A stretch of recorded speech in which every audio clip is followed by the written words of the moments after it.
Jimmy popped all that. I will be seeing you.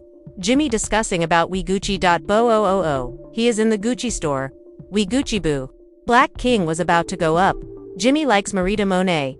It sounds like he wants to accomplish something with 50 cents. That is what it sounds like. It sounds like Jim. You don't want to do anything with that sucker. Did you hear? Please leave me. Leave him out of the discourse. Jim Jones. Who is Jim Jones? He doesn't seem to be on anyone's mind. Top 10 list. He's not on anyone's top 10 list. Perhaps not even his relatives. When Jay created the remix, it was the largest alley-oop he could perform for me. I knew a lot about music at the time. People were looking the wrong way, when I was looking the right way. 50 Cent just crushed Jim Jones for disparaging Nas, and he dropped. This unique tape shows how Jim turned on Jay-Z, going from calling Jay soft to begging for a Roc Nation deal. If I told you I was in Roc Nation, how do you feel about The Office? Huh, you believe I lied. That is plain enough for you. As you are probably aware, 50s has never been a fan of Jim or Jay, but he respects Nas. So, when Jim lately began talking about being 50, took it personally when he was compared to Nas, and claimed to have resurrected Nas's popularity. Nas probably has never had anything done for him in his life. He has never been that viral at all. Ever. And what 50 just exposed is more than simply Jim trashing Nas. It's approximately Jim's Langa, history of disloyalty and snake behavior. Jim had been flipping the 4 years. The script alternated between beef and begging, disdain and submission. Especially when it comes to Jay-Z. Here is the thing. Jim threw shots at Jay for more than 10 years. He even slapped one of Jay's executives. But when Jim wanted a bargain, he crawled back to Jay-Z, calling him a hero and pleading to be signed. So now, 50 is take this opportunity to remind everyone who Jim truly is. A man without loyalty, true stance, and no regard for the culture he professes to represent. But that only scratches the surface. There's an entire story concerning Jim's disregard of Venus. Failed terribly because it encouraged individuals like 50 to investigate Jim's past and reveal everything. So, let's look at how Jim went from dissing Jay to bending the knee. Certain people should not be able to utter your names until they have done anything. The musical genre. I've done too much with this music to even have to answer that question. What about Jim Jones? Who is Jim Jones? So, we all know 50 Cent isn't afraid to call out fraudulent players, and his recent statements about Jim Jones being Jay-Z's lap puppy when Jim disrespected Nas brought the attention on Jim's frequent flip. In case you missed it, Jim declared that he is better. Compared to Nas. He even got into it with Shannon Sharpe, stating that he can run circles form around Nas in the booth. I'm much more influential than Nas, and I don't care what others say. I know I made it. I know I made a small mistake when he discussed sales and other related topics. I don't want to get into the discussion of where I started and where he said that, but listen, Nas was good to me in high school. Nas came out when I was in 10th grade. Nas was awesome. We appreciated him. He had a little run, but Nas always finished in second, JDMX, and all of these other folks. But lyrically, I'm going to maintain a stack with you. Look at how you dress. You're not even in the same place as I am. And the things we listen to, I can hear in the church. You can't ever. I do not know who told you that. Now look, you know you're on the good stuff, but you're not seeing Nas. You are not seeing Nas. Bro, let's get real. You get a lot of 40 and 50-year-olds in their panties because I stated, I'm better than you. I'll run circles around Nas rapping. Right? I'll run. There are circles around Nas rapping right now. I'll run a pattern around Nas. Right now. Rapping. Everyone knows this. And Wiley, a whole bunch of rappers checked Jim for saying he's nicer than nice. Jim doubled down and even boasted about how Nas became prominent again for the first time since his spat with Jay-Z. He's never been talked about this much in his life, has not yet. Do you dig? Last time he was in some, this is how people were compared to when he and Jay were beaten up.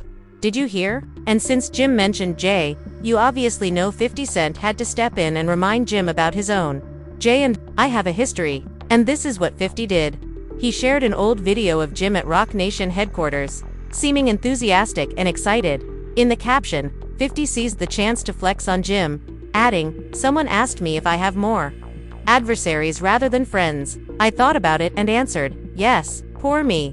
I am hurting from success. Lol. What would your reaction be if I told you I was at a Roc Nation office? That, huh? You believe I lied? That is plain enough for you. Talk to me. Please let me know your thoughts. Did you hear? Now, you may think 50 is just being petty. But his post it's more difficult if you know the full history of Jim Jones and Jay-Z's connection. See, Jim spent 13 years publicly criticizing Jay-Z, including diss recordings and street fights. But when it suited him, he flipped entirely and begged Jay's approval. And that's the entire point. Jim's latest NAS disses, the kind of approach that's going to backfire big time, since it brings Jim's entire murky past back into this spotlight. But wait, how did Jim get from dicing Jay to smacking one of Jay's execs implored Jay to sign him? Let us rewind. It all began in 2002, when Dame Dash welcomed Cameron and Jim Jones to Rockefeller. Jim even said Cam was promised a vice president position at Rock.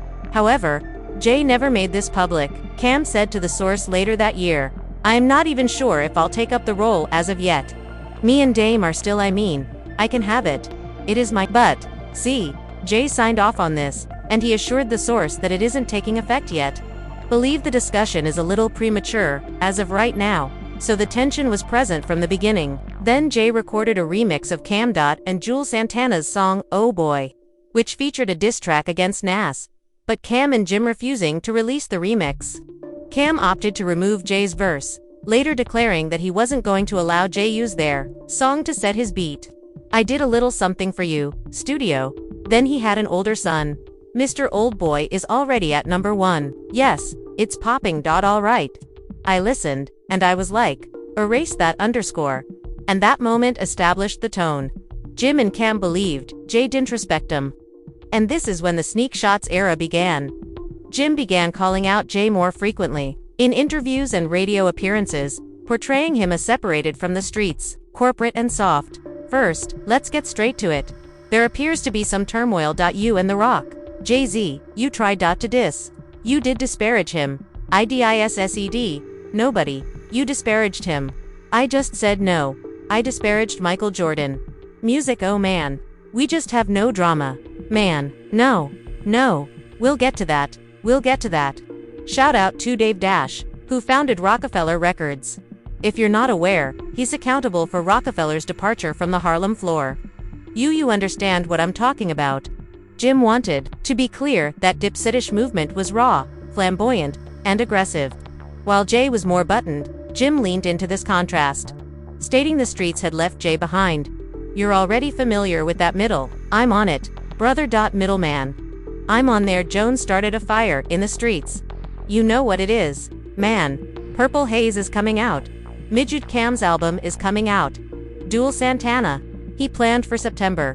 You know what they call me, Gone MC. Dip stated that the new problem free black pants. I promise you that. Initially, Jay did not answer directly. However, everybody knew. There was tension inside Rockefeller. Fast forward to 2006, when Jim releases We Fly High.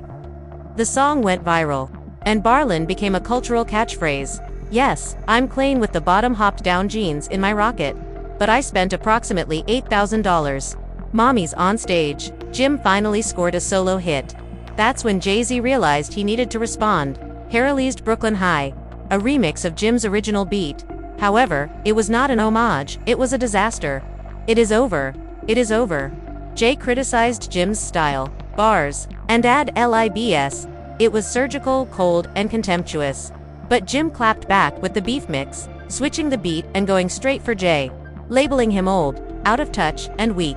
But this is when things turned crazy, and the feud spilled into the real world. Jim was captured on CCTV film in 2008, placing his hands on someone in a Louis Vuitton store. The victim was eventually identified as Jay-Z's longtime Anner, Lenny Santiago. Jim was arrested for this and eventually pleaded guilty to misdemeanor assault. Jim Jones, the rapper, is going down. Music, Jim Jones. Jay, on the other hand, has not made any public statements on the. However, behind the scenes, the message was plain. This was not rap beef. Anymore.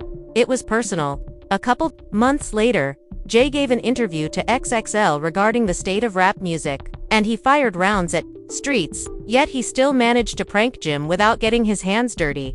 However, the beef escalated into a Cold War. Between 2010 and in 2015, there were no diss recordings or altercations, only silent tension. However, move to 2015, and Dipset drops a freestyle on Diddy's Win Rhythm. Cam and Jim both took shots at Jay and Roc Nation, criticizing the entire brunch. Wave, calling the label industry puppets, and even mentioning Beyoncé. Cam quote, "Having money doesn't make you a real person. You stepped on it, court. You're going to play my game. Just follow Shawty's advice and speak my name." This was their attempt to spark beef. But, by that time, Jay-Z was a billionaire. He is married to Beyoncé. He is collecting art, starting his own streaming business, and expanding into sports management. In other words, he didn't care that Jim and Cam were still hollering from the sidelines.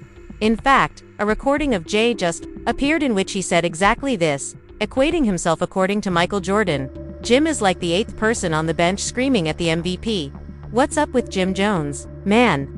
Hip-hop, as you may know, is a competitive sport. However, on the other end, it's as if certain folks howl'dn't be able to say your names, till they've done something in the music genre. I've accomplished too much in this music to have to answer that question. Who is Jim Jones? By the way, he isn't on anyone's top 10 list. He's not on anyone's top 10 list. Perhaps not even his relatives.